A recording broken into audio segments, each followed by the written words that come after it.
नमस्कार, तपाईहरुलाई स्वागत छ नेपाल अनलाइन स्कुलको युट्युब च्यानलमा। हाम्रो युट्युब च्यानलमा कक्षा नर्सरीदेखि मास्टरसम्मका सबै विषयका सबै भिडियोहरू उपलब्ध छन्। तपाईहरुले युट्युबमा गएर अथवा फेसबुकमा गएर नेपाल अनलाइन स्कुल भनी सर्च गरेर हाम्रो भिडियोहरू हेर्न सक्नुहुनेछ। हामीले हरेक क्लासको हरेक विषयको old question, model question, concept based question साथसाथै च्याप्टर वाइज क्वेसनका सोलुसन्सको भिडियो बनाएर YouTube, Facebook, Viber, TikTok, Instagram, Twitter सबैतिर हालेका छौँ। ती भिडियोहरू हेरेर तपाईँहरूले आफ्नो कन्सेप्ट क्लियर गर्न सक्नुहुन्छ, आफ्नो ज्ञानको थिसिसलाई फराकिलो बनाउन सक्नुहुन्छ, आफ्नो नलेज देखाउन सक्नुहुन्छ र आफ्नो एक्जाम पनि तपाईँहरूले राम्रो गर्न सक्नुहुन्छ। र हाम्रो भिडियोलाई लाइक र सेयर गरेर धेरैभन्दा धेरै विद्यार्थीहरू समक्ष पुर्याइदिन म विनम्र अनुरोध गर्दछु। साथसाथै हाम्रो युट्युब च्यानललाई सब्सक्राइब गरेर नेपाल अनलाइन स्कुलको सहयोगी हात बनिदिनु हुन भनेर आग्रह गर्दै म कृष्णदास आजको कक्षा सञ्चालन गर्न गइरहेको छु। र आज चाहिँ हामी कक्षा 9 को नेपाली पाठ्य पुस्तकको नेपाली लोकबाजा भन्ने जुन हामीले निबन्ध पढेका थियौँ, यो भिडियोभन्दा अगाडिको भिडियोमा तपाईँले त्यो हेर्न सक्नुहुन्छ। त्यसको चाहिँ अभ्यास खण्ड अर्थात् शब्द भण्डारको अभ्यास, बोध र अभिव्यक्तिको अभ्यासहरू, प्रश्न उत्तरहरू, व्याख्या, विवेचना, समीक्षात्मक उत्तरहरू, अनुच्छेदहरूका प्रश्नहरू आज हामी सबै गर्नेछौँ। त्यसो भए ढिला नगरिकन अब सुरु गरिहालौँ हाम्रो आजको अभ्यास शब्द भण्डारको प्रश्न नम्बर 1 बाट। दिएका शब्द र अर्थबीच जोडा मिलाउनुहोस् भनेको छ। यहाँ शब्द र अर्थबीच हामीले अब जोडा मिलाउनु पर्यो। एकदम फटाफट हेरौँ ल। उपेक्षा भनेको के हो? उपेक्षा भनेको तिरस्कार अथवा व्यवस्था गर्नुलाई उपेक्षा भनेर भनिन्छ है। त्यस्तै विविध, विविध भनेको अनेक प्रकारको धेरै किसिमकोलाई विविध भनेर भनिन्छ। अङ्कित, अङ्कित भनेको चित्रित गर्नुलाई अङ्कित गर्नु अथवा चित्रित गर्नु कुरो एउटै हो है त। सम्पदा भनेको प्राकृतिक सम्पत्ति। त्यस्तै दीर्घायु भनेको दीर्घ आयु भएको, धेरै आयु भएको, धेरै बाँच्ने, दीर्घजीवी। रैथाने भनेको कुनै पनि समुदायमा भएका पुराना बासिन्दाहरूलाई हामी के भन्छौँ? रैथाने, पुराना मानिसहरू है त। र अन्त्यमा जागरुक भनेको छ। जागरुक भनेको एकदम सचेत, चेतना भएको, चेतना जागेकोलाई जागरुक भनेर भनिन्छ। जाउँ अब 2 नम्बरमा। नेपाली लोकबाजा निबन्धमा विभिन्न जातिमा प्रचलित बाजाका नाम दिएको छ। ती बाजासँग सम्बन्धित शब्द पहिचान गरी साथीसँग छलफल गर्नुहोस् भनेको छ। अब यहाँ हामीलाई यो पाठमा विभिन्न प्रकारका बाजा गाजाहरूको नाम दिएको छ है। अब जस्तो नेवार जातिको चाहिँ यो धिमे, ढाँचा, कर्खिङ, नगरा, पोङ्गा, पोना, झ्याली यस्ता लगायत 60 वटा बाजाहरू छन् नेवार जातिका। त्यस्तै एकदमै कम जनसङ्ख्या भएको कुसुन्डा जातिको एउटा मात्रै बाजा छ, पिर्लुङ पिपरी भन्ने एउटा बाजा छ। त्यस्तै लिम्बू जातिको च्याब्रुङ, तुङ्गेवा, फेन्जे बाजा। त्यस्तै मगर जातिको मादल, डम्फु र मुर्चुङ्गा। तामाङको ग्याम्पुङ, सरुङ्गे र सिन्डुङ बाजा छन्। राईहरूको, किराँतहरूको बाँसतुम्बा, टुङ्ना र बिनायो भन्ने बाजा छ। त्यस्तै ब्राह्मण क्षेत्रीहरूको शङ्ख, घण्ट, खैँजडी, मुजुरा छ। शेर्पा जातिको चौरी घण्ट, लावा, पिवाङ बाजा भन्ने छन्। त्यस्तै विवाह वर्तमानमा बजाइने पञ्चे बाजा र नौमती बाजा त हामीलाई थाहा छँदैछ। त यस्ता अनेक जातिका अनेक बाजाहरू छन्। ती बाजाहरूको बारेमा तपाईँले साथीहरूसँग छलफल गर्नु पर्यो। कुन कुन जातिका के कस्ता बाजा रहेछन्। ती बाजाहरू कुनै मुखले हावा फुकेर बजाउने हो, कुनै ड्याङड्याङ गरेर चाहिँ हातले अथवा कुनै लट्ठीले बजाउने हो कि तारलाई चाहिँ रेटेर बजाउने हो कि, त्यस्ता बाजा गाजाको बारेमा तपाईँले छलफल गर्न सक्नुहुन्छ। अब जाउँ अर्को अभ्यासमा 3 नम्बर। दिएका शब्दलाई वाक्यमा प्रयोग गर्नुहोस् भनेको छ। ल हेरौँ। जस्तो विविधता भनेर भनेको छ। विविधता भनेको चाहिँ धेरै प्रकारको भनेर भन्न खोजेको। त्यही भएर तपाईँले लेख्न सक्नुहुन्छ हाम्रो देश नेपालमा अथवा हाम्रो देश नेपाल प्राकृतिक तथा सांस्कृतिक विविधता भएको देश हो। त्यसरी तपाईँले लेख्न सक्नुहुन्छ। अर्को जाउँ। लोक परम्परा, हामीले हाम्रो अस्तित्व जोगाउनको लागि हाम्रो लोक परम्परालाई संरक्षण गर्न जरुरी छ। यसरी तपाईँहरूले के अरे वाक्य बनाउन सक्नुहुन्छ। अर्को जाउँ। खैँजडी भनेको छ। अब खैँजडी भनेको एउटा यो बाजाको नाम हो है। ब्राह्मण क्षेत्रीहरूले यो बाजा चाहिँ बजाउँछन्। विशेष गरिकन पश्चिमतिर चाहिँ खैँजडी बाजा बजाउने एकदमै धेरै चलन छ। त्यही भएर तपाईँले यसको वाक्य बनाउन सक्नुहुन्छ। नेपालको ब्राह्मण क्षेत्रीका एक प्रकारको बाजा खैँजडी बाजा हो, यसरी वाक्य बनाउन सक्नुहुन्छ।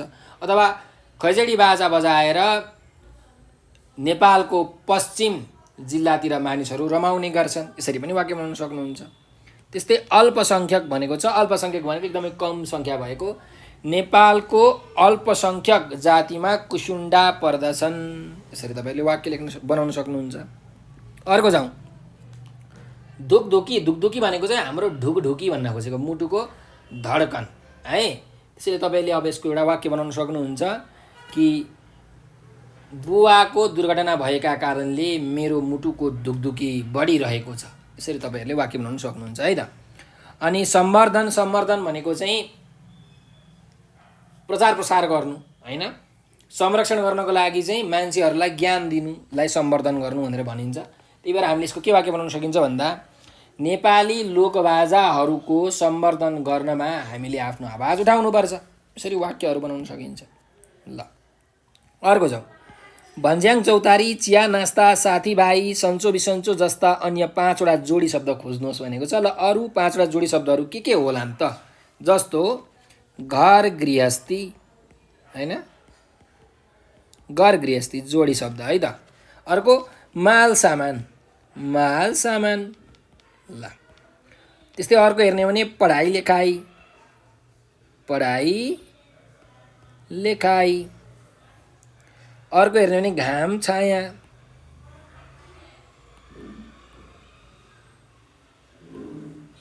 त्यस्तै अर्को शब्द हेर्ने हो भने उकाली ओह्राली है। हो यस्ता खालके जोडी शब्दहरू तपाईँहरूले धेरै सुन्नु भएको पनि होला, तपाईँहरूले धेरै पढ्नु भएको पनि होला, काहीँ देख्नु भएको पनि होला, बोल्नु पनि भएको होला। यस्ता शब्दहरू तपाईँहरूले लेख्न सक्नुहुन्छ है त। ल अर्कोमा जाउँ, अब हामी बोध र अभिव्यक्तिमा छिरिसक्यौँ। 1 नम्बरमा छ हेर्नुहोस्, दिएका शब्दको शुद्धसँग उच्चारण गर्नुहोस् भनेको छ। एकदम प्रष्टसँग उच्चारण गर्नु पऱ्यो, प्रोनाउन्सिएसन गर्नु पऱ्यो, किनकि तपाईँहरूलाई एउटा अभ्यास आउँछ यो अक्षर संरचना लेख्नुहोस् भनेर है। त्यसको लागि तपाईँहरूले एकदम राम्रोसँग प्रष्टसँग उच्चारण गर्नुपर्ने हुन्छ। त उच्चारण गरौँ, यसलाई के भनिन्छ? वैभव, वैभव है। बाध्य, बाध्य। बिना के भनिन्छ? बिना, बिडा है, बिडा। अर्को जाउँ, सांस्कृतिक, सांस्कृतिक। शक्ति, दीर्घायु, दीर्घायु। अनुष्ठान, अनुष्ठान। र अन्तिममा सङ्ग्रहालय, सङ्ग्रहालय। ल अब 2 नम्बरको अभ्यास, निबन्धका अनुच्छेद पालै पालो सस्वरो वाचन गर्नुहोस् र साथीले पढ्दा लागेको समय टिपोट गरी कक्षामा सुनाउनुहोस् भनेको छ। अब तपाईँहरूले पढ्न सकिहाल्नुहुन्छ, यसमा मैले तपाईँलाई केही भन्नु परेन। 3 नम्बरमा जाउँ, दिएका प्रश्नको उत्तर दिनुहोस् भनेको छ। पहिलो प्रश्न हेरौँ, नेपाली लोकबाजा पाठ कति अनुच्छेदमा संरचित छ भनेर भनेको छ। कतिवटा अनुच्छेद छ त यो पाठमा? जम्मा तपाईँहरूले गन्न सक्नुहुन्छ 8वटा अनुच्छेद छ, ठिक छ। अर्को प्रश्नमा जाउँ, निबन्धको तेस्रो अनुच्छेदमा कतिवटा वाक्य छन् भनेको छ। ल हेरौँ, तेस्रो अनुच्छेदमा कतिवटा वाक्य छन् त? यो पहिलो अनुच्छेद, यो दोस्रो, यो तेस्रो अनुच्छेद। ल यहाँ तेस्रो अनुच्छेद छ, यहाँसम्म छ है तेस्रो अनुच्छेद। ल अब तेस्रो अनुच्छेदमा कतिवटा वाक्य रहेछन् त हामीले गन्नु पऱ्यो है त। ल गनौँ, पूर्णविराम गन्यौँ भने भइहाल्छ है त। ल पूर्णविराम गनौँ, 1 2 3 4 5 6 7 8 9 त्यस्तै 10 11 12 भनेपछि 12वटा पूर्णविराम रहेछ। सो कतिवटा वाक्य रहेछ त? तेस्रो अनुच्छेदमा 12वटा वाक्य रहेछ। ल अर्को जाउँ, वाक्य सङ्ख्याका दृष्टिले सानो र ठुलो अनुच्छेद कुन हो भनेको छ। अब वाक्य सङ्ख्याका दृष्टिले हाम्रो सानो भनेको चाहिँ 4थो अनुच्छेद हो, तपाईँहरूले हेर्नु होला आफ्नो पाठ्य पुस्तकमा। र वाक्य सङ्ख्याका दृष्टिले सबैभन्दा ठुलो अनुच्छेद भनेको चाहिँ पहिलो अनुच्छेद हो, पहिलो अनुच्छेद सबैभन्दा ठुलो अनुच्छेद हो है त। ल अर्को जाउँ, कुन अनुच्छेदमा विभिन्न जातिका बाजाको नाम उल्लेख गरिएको छ? कुन अनुच्छेदमा छ त? यही अनुच्छेदमा छ हो। यो कुन अनुच्छेद हो? तेस्रो अनुच्छेद हो। त्यही भएर तपाईँहरूले लेख्न सक्नुहुन्छ। तेस्रो अनुच्छेदमा विभिन्न जात जातिका बाजाको उल्लेख गरिएको छ। ल तेस्रो अनुच्छेद, थर्ड प्याराग्राफ। अब जाउँ 4 नम्बरको अभ्यासमा। यहाँ भनिएको छ कि दिएको निबन्धांशको सन्दर्भ पढी सोधिएका प्रश्नको उत्तर दिनुहोस् भनेको छ। यो निबन्धको अंश हामीले पढौँ, त्यसपछि यसमा सोधिएका प्रश्नको उत्तर हामीले लेख्नुपर्ने छ है त। ल हाम्रो नेपाल धरती अनेकौं मौलिक कला संस्कृतिको अनुपम सङ्ग्रहालय हो। यहाँ फुलेका र फक्रेका अनेकौं सांस्कृतिक वैभव मध्ये हाम्रा लोकबाजा गौरव गर्न लायक सम्पत्ति हुन्। हाम्रो समाजमा प्रचलित तारले रेटेर, मुखले फुकेर वा गजाले ठोकेर सुरताल मिलाई विभिन्न अवसरमा बजाइने यस्ता यन्त्र विशेष वा वाद्यलाई नै लोकबाजा भनिन्छ। यिनीहरू नेपाली समाजको रहनसहन, जन्म, विवाह र मृत्यु संस्कारका साथै चाडपर्व, जात्रा, उत्सव, महोत्सव, मेलापात आदिसँग गाँसिएर आउँछन्। यी नेपाली लोकबाजा नेपाली समाजको मौलिक सभ्यता र संस्कृतिको शङ्खनाद गर्ने मौलिक पहिचान समेत हुन्। नेपाली समाज सांस्कृतिक र जातीय विविधताले युक्त छ। यहाँका जात जातिले विभिन्न पर्व र संस्कारका अवसरमा बजाउने बाजामा पनि त्यस्तै विविधता पाइन्छ। हाम्रा नेपाली लोकबाजाको इतिहास खोज्दै जाने हो भने मानव सभ्यता जत्तिकै पुरानो हुनुपर्छ। पुराण वा मिथकमा वर्णित शिवजीले हातमा लिने डमरू, विष्णुका हातको शङ्ख र कृष्णका हातका मुरलीबाट पौराणिक कालदेखि नै बाजाको सुरुवात भएको मानिन्छ भनेर हामीलाई यहाँ एउटा अनुच्छेद दिएको छ। अब प्रश्नमा जाउँ। नेपाली धरतीलाई कुन कुराको अनुपम सङ्ग्रहालय मानिएको छ? नेपाली धरतीलाई अनेकौं मौलिक कला तथा संस्कृतिको अनुपम सङ्ग्रहालय मानिएको छ। तपाईँहरूले यहाँ उत्तर देखिहाल्नुभयो है त। ल अर्को जाउँ।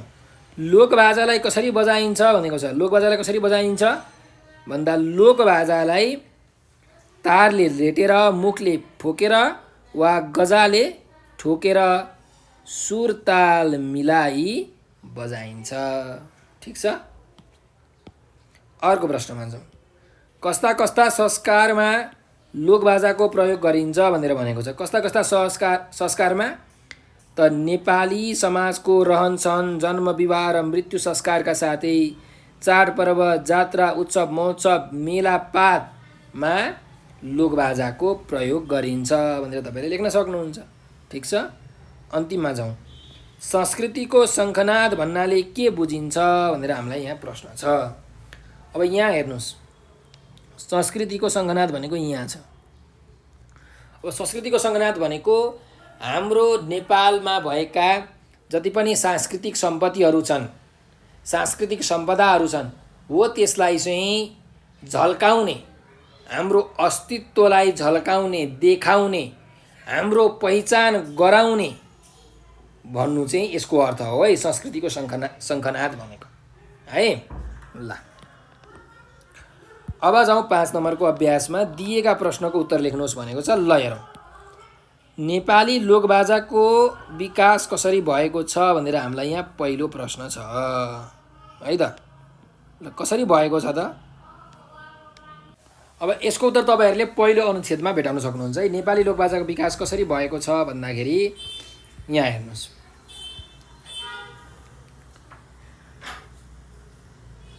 पुराण वा मिथकमा वर्णित शिवजीले हातमा लिने डमरू, विष्णुका हातको शङ्ख र कृष्णका हातको मुरलीबाट पौराणिक कालदेखि नै बाजाको सुरुवात भएको मानिन्छ। नेपालमा वाद्यवादनको विकास प्राचीन कालदेखि हुँदै आएको कुरा विभिन्न अभिलेखहरूले सङ्केत गर्छन्। वसन्तदेवको सम्वत 434 को टिस्टुङको अभिलेखमा कुदिएको शङ्खको सन्दर्भले पनि यो कुरा पुष्टि गर्छ। हाँडी गाउँको अंशु वर्माको अभिलेखमा मङ्गलबाजा बजाउने र पूजाको अवसरमा शङ्ख बजाउने, त्यस्तै ललितपुर लेलेको अभिलेखमा परेको बाद्रित गोष्ठीको प्रसङ्गले पनि लिच्छवी कालमा वाद्यवादनलाई महत्त्व दिइन्थ्यो भन्ने बुझिन्छ। मल्लकालमा चाहिँ वाद्यवादन र वाद्य सामग्रीको व्यापक रूपमा विस्तृत भएको मानिन्छ।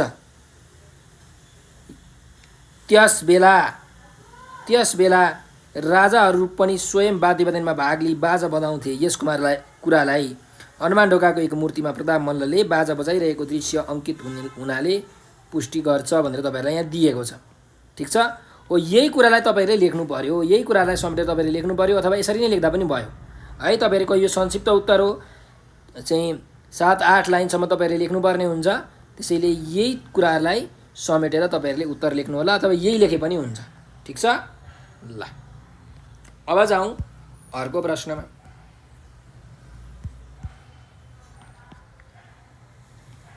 बजाउने शैली र बनोटका आधारमा लोकबाजालाई कति किसिमले वर्गीकरण गर्न सकिन्छ? खासमा त 2 किसिमले हो हैन, तर यसलाई लामो संक्षिप्त उत्तर हो यो, 7-8 लाइनको लेख्नुपर्ने हुन्छ। त हेरौँ, सरी 2 प्रकारले भन्न मिल्दैन है, धेरै प्रकारहरू छन्। यहाँ हेर्ने हो भने बजाउने शैलीका आधारमा साथै बनोटका आधारमा लोकबाजालाई तत्वाद्य, विततवाद्य, सुशिरवाद्य, घनवाद्य र अवनवाद्यमा वर्गीकरण गरेका छन् हैन। त्यस्तै वर्गमा कोट्याएर वा आघात पारेर बजाइने एकतारे, बिँडा, टुङ्ना जस्ता तारका बाजा पर्छन्, यिनलाई तत्वाद्य भनिन्छ। दोस्रो वर्गमा रेटेर बजाइने सारङ्गी जस्ता तारका बाजा पर्छन्, यसलाई विदत वाद्य अन्तर्गत राखिन्छ। तेस्रो वर्गमा हावा वा सास फुकेर बजाइने मुरली, बाँसुरी, सनाई, नरसिङ्गा, सङ्गा हाथी बाजा पर्छन्, यिनलाई सुशिर वाद्यको नामले चिनिन्छ। चौथोमा ठोकेर बजाइने घन्टी, झ्याली, झाम्टा, खैँजडी आदि बाजा पर्छन्, जसलाई घनवाद्य भनिन्छ। त्यस्तै अर्को वर्गमा छालाले मोडिएका ढोल, मादल, नगरा, दमाहा, सुशिर वाद्य के अरे दमाहा, ट्याम्पो, डमरू आदि ताल बाजा पर्छन्, जसलाई अवन वाद्यको वर्गमा राख्न सकिन्छ। त यसरी चाहिँ वाद्यहरूलाई, बाजाहरूलाई चाहिँ वर्गीकरण गरिएको छ भनेर तपाईँहरूले लेख्न सक्नुहुन्छ है। यसको एन्सर ठ्याक्क यति हो, उत्तर तपाईँले लेख्नु होला। ल अब जाउँ अर्को प्रश्नमा।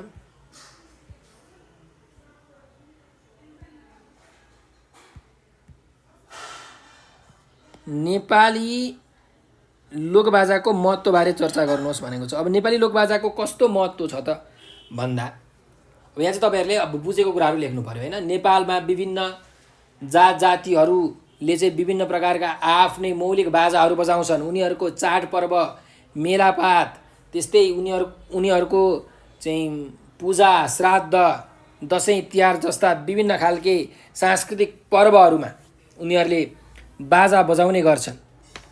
त्यही भएर यो बाजा भनेको आम नेपाली सबैको एउटा मौलिक सम्पदा हो, मौलिक सम्पत्ति हो।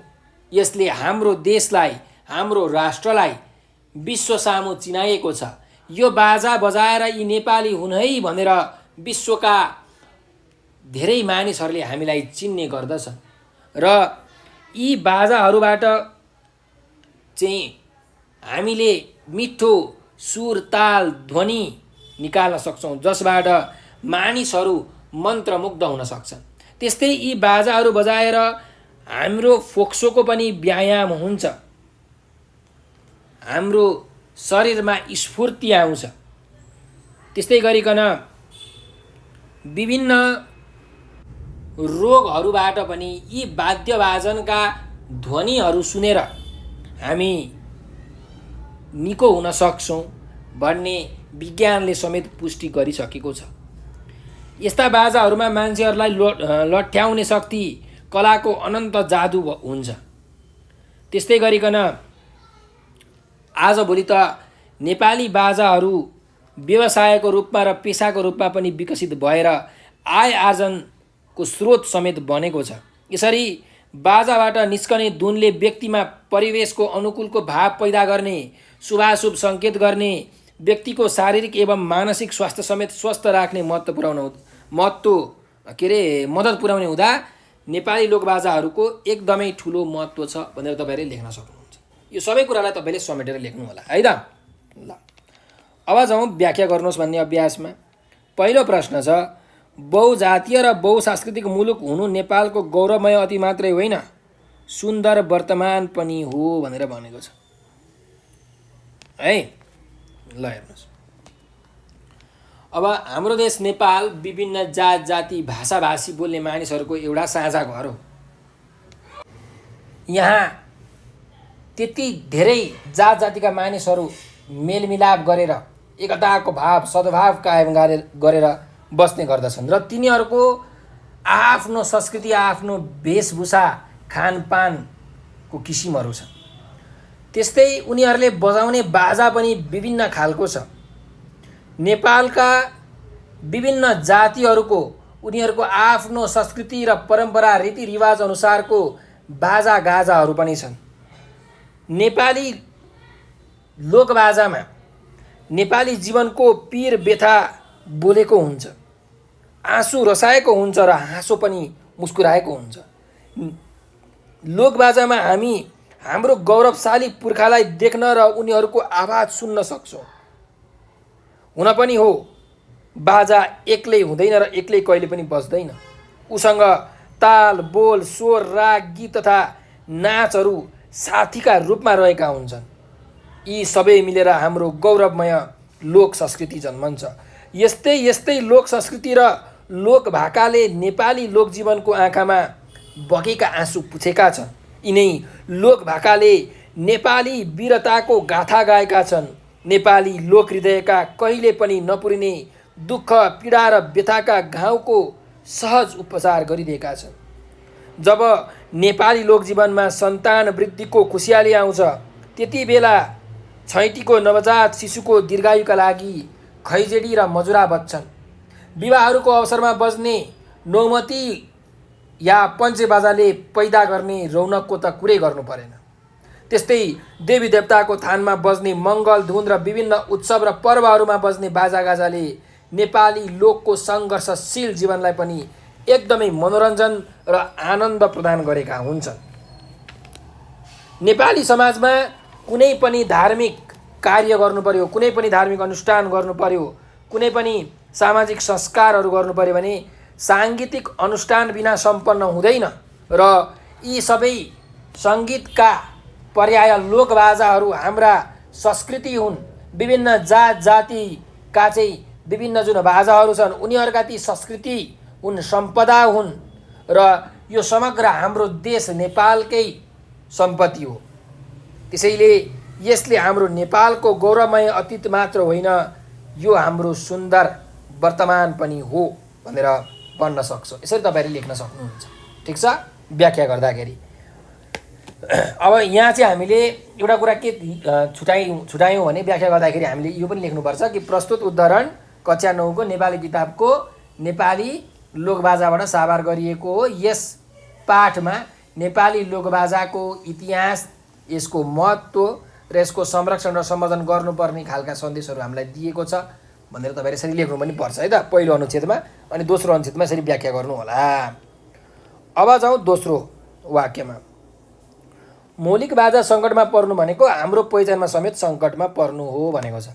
त प्रस्तुत उदाहरण कक्षा 9 को नेपाली किताबको चाहिँ नेपाली लोकबाजा भन्ने निबन्धबाट उद्धृत गरिएको हो, साभार गरिएको। उक्त निबन्धमा नेपालमा बजाइने लोकबाजाका प्रकारहरू, तिनीहरूको इतिहास, तिनीहरूको महत्त्वको बारेमा व्याख्या विश्लेषण र वर्णन गरिएको छ। नेपालमा भएका विभिन्न जात जातिका मानिसहरूले आफ्नो चाडपर्वमा, विवाह व्रतबन्ध, त्यस्तै अनेकन धार्मिक अनुष्ठानमा बाजागाजाहरूको प्रयोग गर्दछन्। बिना बाजा कुनै पनि चाडपर्व खुसियालीमय हुँदैन र यस्ता बाजा भनेका हाम्रो देशको सम्पत्ति हो, हाम्रो मौलिक सम्पत्ति हो। यी बाजाहरूले हामीलाई विश्व सामु चिनाएका छन् र अहिले वर्तमान अवस्थामा चाहिँ विभिन्न बाजाहरूको आयात भइरहेको छ विदेशहरूबाट। त यस्ता आयातित बाजाबाट नेपालको मौलिक र रैथाने लोकबाजा लखेटिने स्थितिहरू आइसकेको छ। आजभोलि हाम्रा लोकबाजाप्रति नयाँ पुस्ताको चासो घट्न थालेको छ। सारङ्गी, मादल, मुर्चुङ्गा, बिनायो, ट्याम्पो, सनाई, झ्याम्टा यिनीहरू हाम्रो लोकबाजा हुन्। तर नेपालीहरू चाहिँ हार्मोनियम, गिटार, किबोर्ड, तबला र बिङ्जुको धुनमा रमाउन थालेका छन्।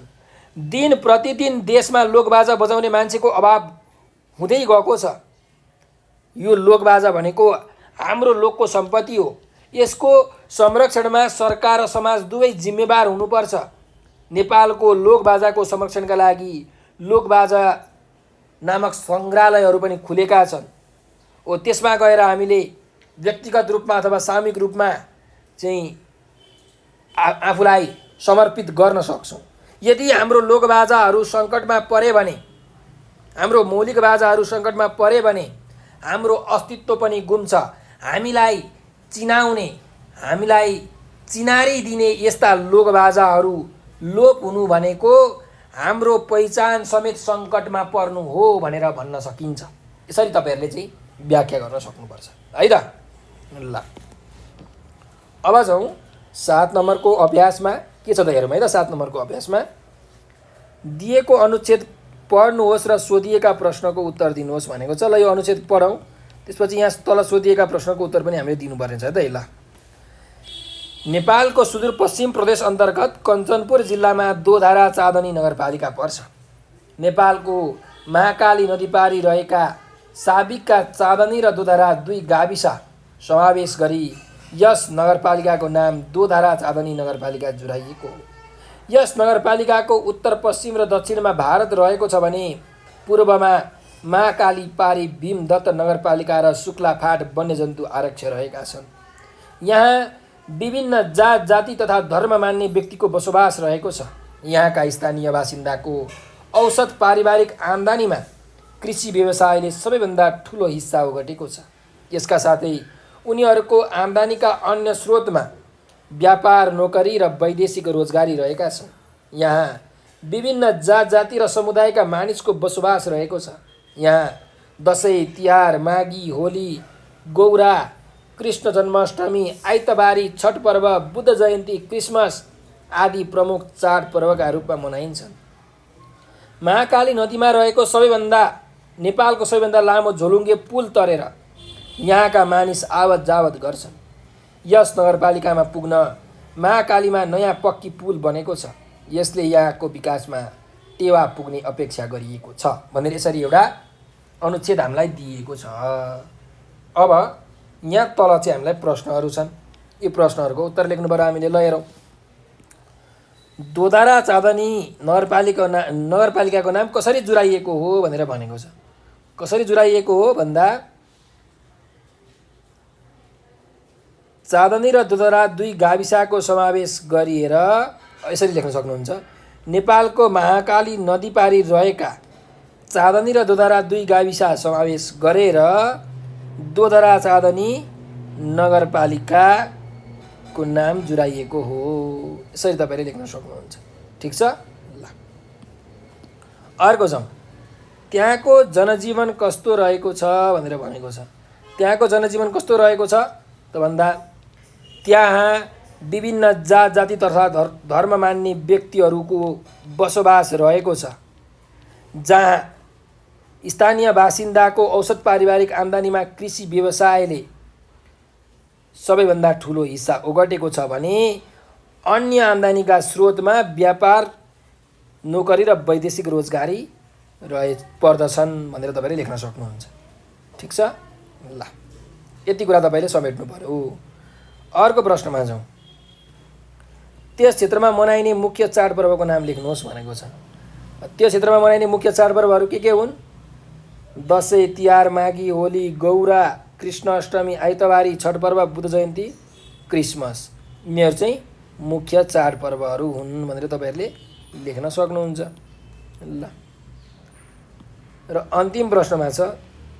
अनुच्छेदका आधारमा त्यहाँको विकास निर्माणको अवस्थाबारे अनुमान गर्नुहोस् भनेको छ। ल अब त्यहाँको विकास निर्माणको अवस्थाबारे अनुमान गर्ने हो भने हेर्नुहोस्। महाकाली नदीमा जम्मा एउटा लामो झोलुङ्गे पुल छ। त्यो झोलुङ्गे पुलबाट मानिसहरू आवत जावत गरेर व्यापार बिजनेसहरू गर्छन्। विदेशको लागि जाने मानिसहरू पनि त्यही बाटो हुँदै नेपाल आउँछन्। तर त्यहाँ भर्खर नयाँ पक्की पुल बनेको छ भनेपछि त्यहाँ त ठुल्ठुला गाडीहरू त जानै सक्दैनन्। झोलुङ्गे पुलबाट जान सक्छन्? सक्दैनन्।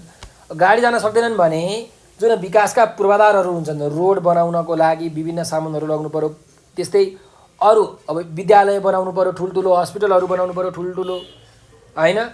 त्यस्तो खोल्नु पर्यो भने त ट्रकका ट्रक सामानहरू लगाउनु पऱ्यो कि परेन? पर्यो। भनेपछि त्यसको लागि त पुल चाहियो कि चाहिएन? चाहियो। भर्खर बन्दैछ भनेपछि त्यहाँको विकास निर्माणको अवस्था एकदमै अहिले राम्रो चाहिँ छैन, अनुकूल छैन। तर भविष्यमा चाहिँ यो ठाउँको विकास चाहिँ छिटै हुन्छ भनेर हामीले विश्वास गर्नुपर्छ। ठिक छ? ल अब ख नम्बरमा हेरौँ, भाषा संरचना पहिचान गर्नुहोस् भनेको छ। ल हेरौँ, पक्की अपेक्षा कृषि शब्दको अर्थ शब्दकोश हेरी लेख्नुहोस् भनेर भनेको छ। अब के हो त शब्दहरू त तपाईँले शब्दकोश हेर्नु होला है त। जस्तो पक्की भनेको छ, पक्की भनेको चाहिँ सिमेन्ट, बालुवा, गिटी, पानी आदि मिसाइएर बनाइएको एउटा मजबुत, होइन, एउटा मजबुत के भन्नु, संरचना है, मजबुत संरचना। कुरा बुझ्नुभयो? ढुङ्गा गिटी, बालुवा, रोडा, सिमेन्टी आदि मिसाइएर बनाइएको मजबुत संरचना भनेको चाहिँ पक्की हो है त। अर्को हेरौँ, अपेक्षा भनेको छ। अपेक्षा भनेको सम्भाव्यता है, प्रोबाबिलिटी, पोसिबिलिटी, हुनसक्छ भन्ने एउटा आशालाई के भनिन्छ? अपेक्षा भनेर भनिन्छ। त्यस्तै कृषि भनेको चाहिँ एग्रिकल्चर, होइन, रुख बोट बिरुवाहरू लगाएर गरिने अब एक प्रकारको पेसा भनौँ, व्यवसाय भनौँ, त्यसलाई के भनिन्छ? कृषि भनेर भनिन्छ है त। ल अर्को जाउँ, आरक्षको अर्थ लेखी वाक्यमा प्रयोग गर्नुहोस् भनेको छ। आरक्ष भनेको संरक्षण गरिने ठाउँलाई के भनिन्छ त? आरक्ष भनेर भनिन्छ। त यसको के वाक्य बनाउन सकिन्छ भन्दा, नेपालमा विभिन्न आरक्षहरूको स्थापना गरेर यहाँ भएका जीवजन्तु र वनस्पतिहरूलाई संरक्षण गरिएको छ। यसरी तपाईँहरूले वाक्य बनाउन सक्नुहुन्छ। ठिक छ? ल हेरौँ, अब जाउँ, यसले यहाँको विकासमा टेवा पुग्ने अपेक्षा गरिएको छ भनेर भनेको छ। यो वाक्यलाई अकरण बनाउनु पर्यो। अकरण भनेको उल्टो है, भने जस्तो पानी पर्छ भन्ने छ भने यसलाई अकरण बनाउँदा पानी पर्दैन भनेर बनाइन्छ, होइन? अब यसलाई कसरी बनाउन सकिन्छ त? यसले यहाँको विकासमा टेवा पुग्ने अपेक्षा गरिएको छैन। यो के भयो त? सिम्पल अकरण भइहाल्यो है। अब यहाँ अर्को जाउँ, यहाँ विभिन्न जाति तथा धर्म मान्ने व्यक्तिको बसोबास रहेको छ। यो वाक्यलाई चाहिँ अब अकरण बनाउनु पर्यो। यहाँ कुनै पनि जाति तथा धर्म मान्ने व्यक्तिको बसोबास रहेको छैन। यसरी तपाईँले लेख्न सक्नुहुन्छ है। ल अब 8 नम्बरको अभ्यासमा जाउँ। नेपाली लोकबाजाका विशेषता कस्ता छन्? निबन्धका आधारमा समीक्षा गर्नुहोस् भनेर भनेको छ। अब नेपाली लोकबाजाका विशेषताहरू कस्ता छन् त? हामीले समीक्षा गर्नु पर्यो। अब नेपालका विविध जातिका मानिसहरूले उनीहरूले आफ्नो चाडपर्व मेला जात्रामा विभिन्न प्रकारका बाजाहरू बजाउँछन्। ती बाजाहरू भनेका नेपाली लोकजीवनका, नेपालीहरूको चाहिँ संस्कृति हो, सम्पदा हो। ती बाजाहरूले हामी नेपाली हौँ भनेर हाम्रो चिनारी दिएका छन्, होइन? त्यस्तै गरिकन विभिन्न साङ्गीतिक कार्यहरूमा हाम्रो लोकबाजाहरू बजाइन्छ। त्यस्तै चाडपर्व मेलापातहरूमा पनि यस्ता बाजाहरू बजाइन्छ। विवाह व्रतबन्ध जस्ता सांस्कृतिक कार्यक्रममा पनि यस्ता बाजाहरू बजाइन्छ। नेपाली बाजाहरूमा पञ्चे बाजा र नौमती बाजा निकै प्रख्यात बाजाहरू हुन्। त्यस्तै धिमे, ढाँचा, पोना, झ्याली, झ्याम्टा, शङ्ख, घन्टी, खैँजडी, मादल, डम्फु, मुर्चुङ्गा जस्ता अनेकन 375 वटा जति लोकबाजाहरू हाम्रो देश नेपालमा रहेका छन्। नेपालमा चाहिँ हिजो कुनै जात विशेषले अथवा जात विशेषको मात्र भनेर चिनिएर बजाइने बाजा आज हामी समग्र नेपाली जातिको आफ्नै बाजा बजेका छन्। जुनसुकै जातिका विवाहमा बजाइने पञ्चे बाजा र नौमतीको लोकप्रियता अहिले त्यसको लोकप्रियताले आकाश छुँदैछ। हाम्रा नेपाली लोकबाजा हाम्रै नेपाली मौलिक लोक संस्कृतिको महत्त्वपूर्ण उपकरणका रूपमा रहेका सङ्गीतको अभिन्न अङ्ग हो। नेपाली लोकबाजा भनेको नेपाली लोकजीवनका ढुकढुकी हुन्। यिनमा नेपालीको जीवनको पीर व्यथा बोलेको हुन्छ, आँसु रसाएको हुन्छ, हाँसो मुस्कुराएको हुन्छ। त्यस्तै गरिकन नेपाली लोकहृदयको कहिले पनि नपुरिने दुःख, पीडा, वेदना र व्यथाको घाउहरू यी लोकबाजाले दर्शाएका हुन्छन् र यिनीहरूको उपचार पनि यही लोकबाजाले गरिदिन्छन्। नेपाली लोकजीवनमा जब खुसियाली छाउँछ त्यति बेला लोकबाजाहरूको आफ्नै विशेषता छ। यिनीहरूको रौनकले छाएको आनन्द हामीले बयान गरेर साध्य छैन। हाम्रो नेपाली लोकबाजामा मान्छेलाई लट्याउन सक्ने शक्ति छ। यसमा कलाको अनन्त जादु छ। यिनीहरूले शुभ कार्यको सङ्केत दिन्छन्। बाजाहरू घन्किन थालेपछि सारा अशुभ सङ्केतहरू कुलेलाम ठोक्छन्। त्यस्तै गरिकन बाजाबाट निस्कने धुनले व्यक्तिको परिवेशमा चाहिँ अनुकूल प्रभाव पैदा गर्छ, शुभाशुभ सङ्केत गर्छ र व्यक्तिको शारीरिक एवं मानसिक स्वास्थ्यलाई समेत स्वस्थ राख्न यिनीहरूले मद्दत पुर्याउँछ। यो बाजाहरू, नेपाली बाजाहरू हाम्रो राष्ट्रको आत्मा हो, हाम्रो मौलिकताको पर्याय हो। अहिले आधुनिकताको नाममा पप गीत, र्याप गीत गाउने, डिस्को जाने गरेकाले हाम्रा नेपाली लोकगीतहरू र लोक सङ्गीतहरूको जुन ताल छ त्यो लोप हुँदै गएको छ। हाम्रो नेपाली बाजाहरू सङ्कटमा पर्न थालेका छन्।